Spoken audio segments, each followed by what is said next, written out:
Praise the lord. ఈరోజు మే నెల 4వ తేదీ ఆదివారం 2025 సంవత్సరం ఉదయం 9:20 ప్రాంతంలో ఈ వీడియో చిత్రీకరించడం అయింది. இன்னைக்கு ஞாயிற்றுக்கிழமை தெரிஞ்சு கூட நான் கோயிலுக்கு போகல. கடவுள் என்னை மன்னிப்பு கொடுக்கணும். இதுக்காக வயிற்றில் అసౌకర్యமாக இருந்துச்சு, அதுக்காக நான் கோயிலுக்கு போகல. అయితే ఉదయం ఇంచుమించు 8 గంటల ప్రాంతం నుండి 1 గంట సేపు బ్రహ్మాండమైన వర్షం కురిసింది. దేవునికి స్తోత్రం. ఆ వర్షం కురవడంతో భూమి కొద్దిగా చల్లబడింది. వాతావరణం ఎంతో చల్లగా ఉంది. జనం ఈ ఎండవేడిమితో అతలాకుతలమైపోయారు. చెమటలు పట్టి వేడి గాలి వీసి అబ్బో, నా మట్టుకు నేను చాలా ఇబ్బందులు పడ్డాను. ఒక్క అరగంట వర్షం కురిస్తే బాగుంటుందే అనుకున్నాను. దేవుడు గొప్పవాడు. దేవుడు దీర్ఘశాంతుడు, కరుణామయుడు. కూర్చొని కాసేపు స్తుతులు పాటలు పాడుకున్నాను. వర్షం వస్తే కరెంట్ తీసేస్తారు కదా. సరే, ఇంకొక మాట, లోకానికి పనికొచ్చే, దేశానికి పనికొచ్చే మాట, అఘోరీల పరువు తీయకండి. మంచి నిజమైన అఘోరీల పరువు తీయకుండా ఉండాలంటే ఆ 420 శ్రీనివాస్ గాడి పేరుని 420 శ్రీనివాస్ లేదా మ్యాడ్ శ్రీనివాస్ అనేసి సంబోధించి ఆ పేరు ఉపయోగించి చేయండి. అబ్బబ్బబ్బబ్బా, భారతదేశంలో బహుశా వాడికి ఉన్న పేరు ఇదే. మూఢత్వం చాదస్తం వల్ల మన దేశంలో అది మాత్రం ఎక్కువ ఉంది. అందుకే డేరా బాబాలు, నిత్యానంద, ఇంకా రకరకాల బాబాలు. మొన్న అన్నపూర్ణి, అదేదో తమిళనాడులో ఒక 10 ఏళ్ల క్రితం అనుకుంటా, ఆమెని సాక్షాత్తు దేవతగా కొలిచేశారు. కల్కి భగవాన్ అని ఒకడు బయలుదేరాడు. చాదస్తాన్ని, మూర్ఖత్వాన్ని, అజ్ఞానాన్ని క్యాష్ చేసుకోవటానికి ఇలాగా రోజుకో వేషం వేసుకుని వీళ్ళందరూ బయలుదేరుతున్నారు. జనం అజ్ఞానంతో, మూఢనమ్మకాలతో నిండి ఉన్నంత కాలం వీళ్ళు ఇలాగే ఉంటారు. వీలైతే సనాతన హిందూ ధర్మాన్ని కాపాడటానికి మేము కంకణం కట్టుకున్నానంటారు. వీళ్ళ మొహం, వీళ్ళేం కాదు. వీళ్ళు బ్రతుకు తెరువు కోసం జనాకర్షణ చేసుకొని ఈ విధంగా చేస్తున్నారు. తస్మాత్ జాగ్రత్త.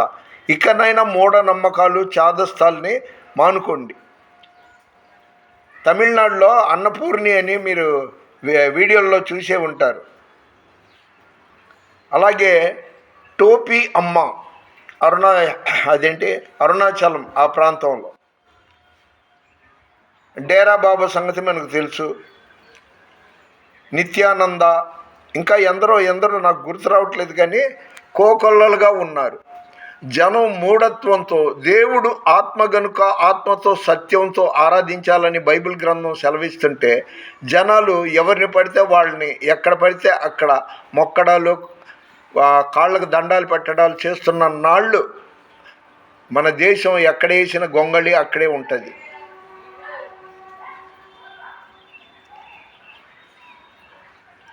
ఆ 420 శ్రీనివాస్ గారు లేదా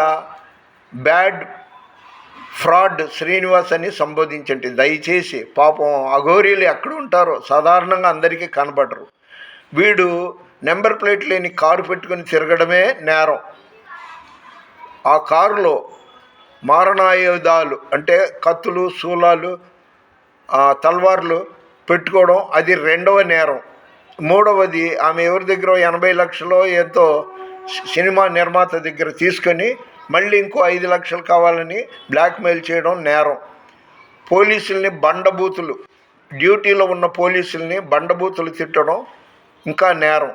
అలాగా పేరున వీడు లోక కళ్యాణం అనేసి వీడు కళ్యాణం చేసుకోవడం ఇంకా నేరం. అంటే ఆడపిల్లలు గొంతు కోయటానికి వీడు ఇలా చేయడం. దేశాన్ని మోసం చేయడం ఒక నేరం. రోడ్డు మీద బూతులు తిట్టడం, దిగంబరంగా బట్టలు విప్పేసి న్యూసెన్స్ చేయడం. అదేవిధంగా నా దగ్గరికి వచ్చారంటే పెట్రోల్ పోసుకొని చచ్చిపోతాను అనడం. జనాల బలహీనతని వీడు బాగా క్యాష్ చేసుకుంటున్నాడు. ప్రత్యక్ష నేరగాడైన ఈ 420 శ్రీనివాస్ గాడిని ఇక నుండి దయచేసి హైలైట్ చేయమాకండి, అఘోరి అఘోరి అఘోరి అనేసి. అసలు దేశంలో ఎన్ని సమస్యలు ఉన్నాయండి. అంత ఫ్రాడ్, బ్యాడ్ జరుగుతుంది. 3 రోజుల క్రితం నేను బుద్ధి గడ్డి తిని అమరావతి పునఃప్రారంభానికి వెళ్ళాను. అంటే కాస్త వీడియోలు కూడా తీసుకొచ్చే లెక్కలో కొంత ఆలోచనతో, ఆ ఉద్దేశంతో వెళ్ళాను. నైజాం గేట్ సెంటర్ మసీద్ దగ్గర నుండి ఉదయం 11:11 వికాస్ కాలేజీ అంటే నున్న నుండి వచ్చిన ఆ బస్సు, అందులో ఎక్కాము. దాదాపు ఒక 30 మంది ఎక్కి ఉంటాం. ఆ బస్సులో సచివాలయం ఉద్యోగులకి పై అధికారులు ఆజ్ఞలు జారీ చేయలేదా, మీరు అక్కడికి వెళ్ళగానే జనాల్ని దిగిన తర్వాత వాళ్ళని తీసుకెళ్ళి సభా ప్రాంగణం వేదిక దగ్గరికి తీసుకెళ్ళండి అని చెప్పలేదేమో. ఎందుకు వచ్చామో ఎందుకు వెళ్ళామో తెలియదు. ఆ విధంగా నేను ఉదయం 11:11 బయలుదేరిన ఆ బస్సులో సాయంత్రం 6 గంటల వరకు అలాగే ఉన్నాం. తిరుగు ప్రయాణం 6 గంటలకి వించిపేట చేరింది. ఎందుకు వెళ్ళినట్టు, ఎందుకు వచ్చినట్టు? ఆహార పదార్థాలు బ్రహ్మాండంగా వండారు, కానీ ప్రయోజనం ఏంటి? తాళము వేసి తిని గొళ్ళెము మరిచి తిని చందాన ఆ ప్లాస్టిక్ డబ్బాలు, అసలే ఉడికిపోతున్న ఎండ, దానితో అది మరి బిర్యానీయో లేకపోతే ఫ్రైడ్ రైసో కానీ అదంతా పాచిపోయి తినయోగ్యం లేకుండా వాసన కొట్టింది, బంకగా తయారైంది. ఆ ఉప్మా కూడా అంతంత మాత్రం. ఇక సందిట్లో సడేమియా అనేసి నేను ఎక్కిన బస్సులో, నేను ప్రత్యక్ష సాక్షిని, ఎవరి మీద నాకు అసూయ లేదు, ఎవరి మీద నాకు ప్రేమ లేదు. జనరల్గా ఒక ప్రయాణికుల్లాగా ఆ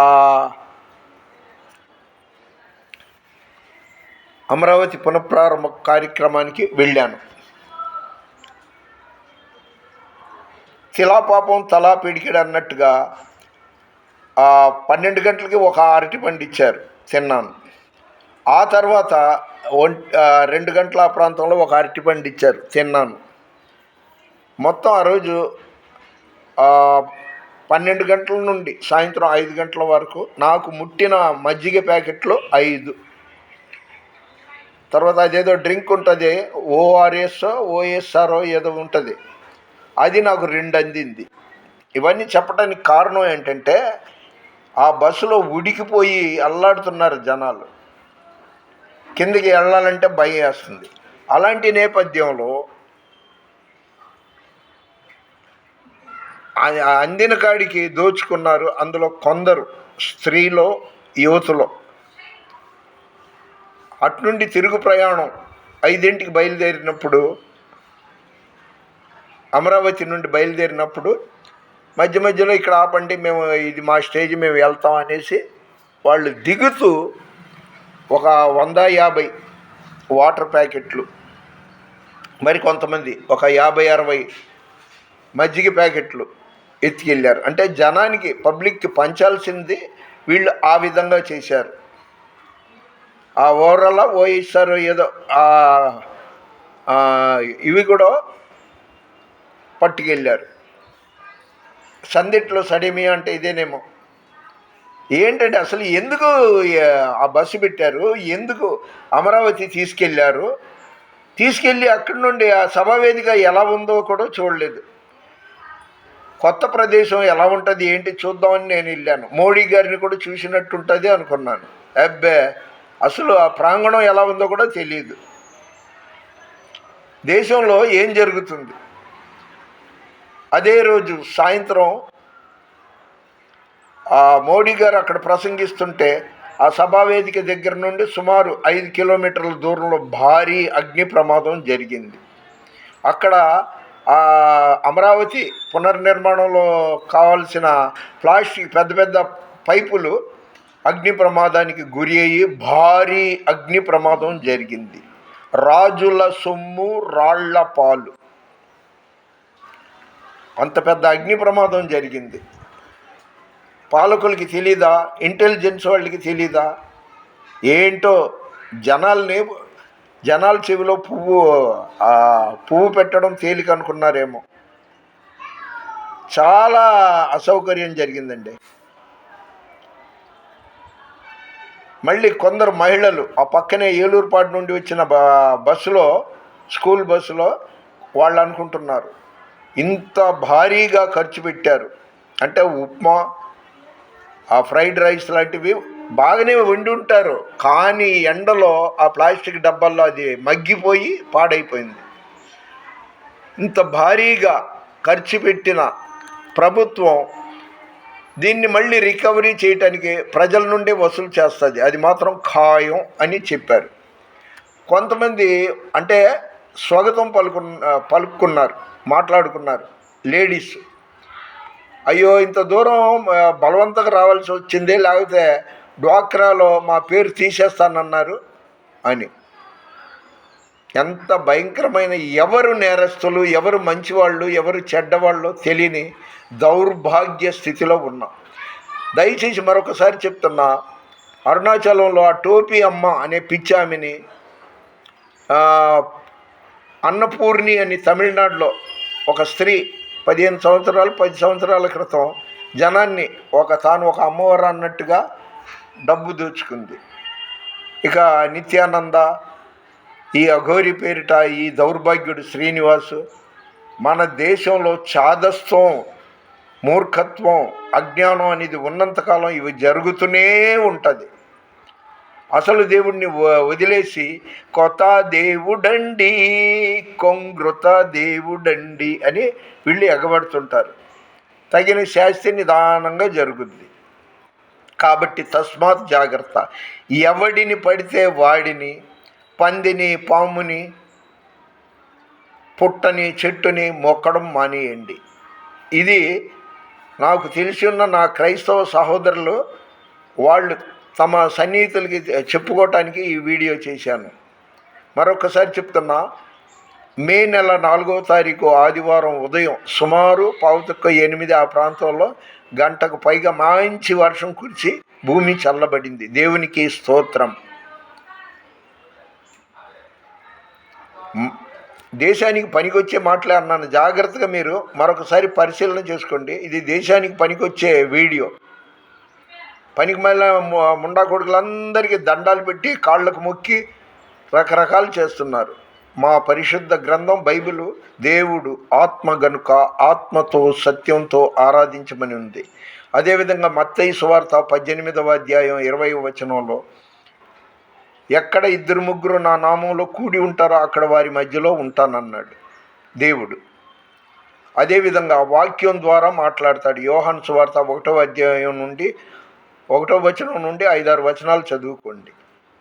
ఇంకా ఎక్కువ ఉపోద్ఘాతం చెప్పను, కానీ ప్లీజ్ దేవుని మీద నమ్మకం పెట్టుకుని అనేకుల కోసం ప్రార్థన చేస్తూ నా శేష జీవితం ప్రార్థనలో గడుపుతున్నాను. పెద్దవాడిని, అభిషేకింపబడ్డ దైవజనుడిని. నా రిక్వెస్ట్, ప్లీజ్ లైక్ చేయండి, షేర్ చేయండి, సబ్స్క్రైబ్ చేయండి. దీని ద్వారా నన్ను మీరు ప్రోత్సహించినట్టు ఉంటుంది, మీ ద్వారా అనేకులు తెలుసుకున్నట్టు ఉంటుంది. మీ అందరినీ దేవుడు సమృద్ధిగా దీవించునుగాక. దేవుని పరిచర్యలో Ratnam Francis, Vijayawada, man of God.